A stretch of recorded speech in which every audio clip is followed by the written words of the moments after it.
ছেলে ধরা গুজব এবার আসানসোলে। এর জেরে উত্তেজনা ছড়ালো আসানসোল উত্তর থানা এলাকায়। অভিযোগ, উত্তেজনা থামাতে পুলিশ ঘটনাস্থলে পৌঁছলে তাদের লক্ষ্য করে ব্যাপক ইট বৃষ্টি করেন স্থানীয়রা। ভাঙচুর করা হয় পুলিশের গাড়িতেও। এই ঘটনায় একজন সিভিক ভলেন্টিয়ার আহত হয়েছেন। তাকে আশঙ্কাজনক অবস্থায় আসানসোলের একটি বেসরকারি হাসপাতালে ভর্তি করা হয়েছে।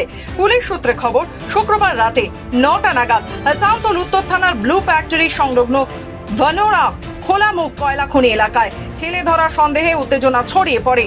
ডিসি সেন্ট্রাল ধ্রুব দাসের নেতৃত্বে বিশাল পুলিশ বাহিনী ঘটনাস্থলে পৌঁছে পরিস্থিতি নিয়ন্ত্রণ করে। ডিসি পরে বলেন, শুক্রবার রাত 9টা নাগাদ আমাদের বাহিনী একটি বিক্ষোভ চলছে বলে জানতে পারে। সেই খবর পেয়ে ঘটনাস্থলে পৌঁছতেই পুলিশকে লক্ষ্য করে ইট বৃষ্টি শুরু করেন স্থানীয়রা।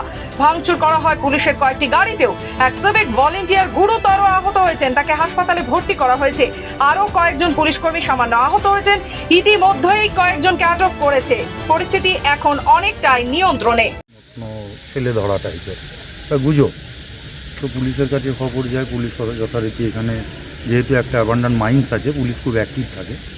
পুলিশ আসে এবং পুলিশ আসাতে আমাদের আদিবাসী সমাজ আছে এখানে, পরপর 4-5টা গ্রাম আছে, তারা পুলিশ দেখে একটু ঘাবড়ে যায়। রাত্রেবেলা 9টার পর তারা খাওয়া দাওয়া করে শুয়ে পড়ে।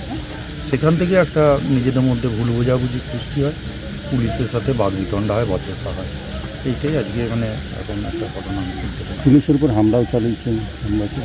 পুলিশের সাথে হামলা ঠিক হয়নি। পুলিশের কিছু যারা আমাদের আদিবাসী সমাজের মানুষ আছে, তারা একটু ভুল বোঝাবুঝির কারণেই যতটুকুনি হয়েছে আর কি। ইট পাথর হয়তো কিছু হয়েছে, হয়নি তা না, কিন্তু যতটুকুনি হয়েছে ভুল বোঝাবুঝিতে হয়েছে।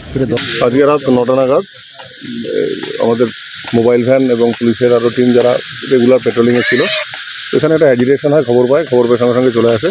তো আসা মাত্রই উইদাউট প্রভোকেশন পুলিশকে ওরা অ্যাটাক করে আর কি। তাতে আমাদের একজন সিভিক ভলেন্টিয়ারের একটু ইঞ্জুরি আছে, আরও কিছু মাইনর ইঞ্জুরি আছে। পুলিশের গাড়ি কি ভাঙচুর হয়েছে? পুলিশের কয়েকটা গাড়ি হালকা ড্যামেজ হয়েছে। হ্যাঁ, আমরা করেছি, কিছু লোককে অলরেডি ডিটেন করেছি। কিছু ভিডিও ফুটেজও আছে আমাদের কাছে, ওগুলো দেখে কারা অ্যাকচুয়ালি করেছে সেটা আইডেন্টিফাই করার চেষ্টা করছি। ঝামেলা হলো সেটা জানা, একটা অ্যাজিটেশন ছিল, কি কেন হয়েছিল সেটা আমরা সব জানার চেষ্টা করছি।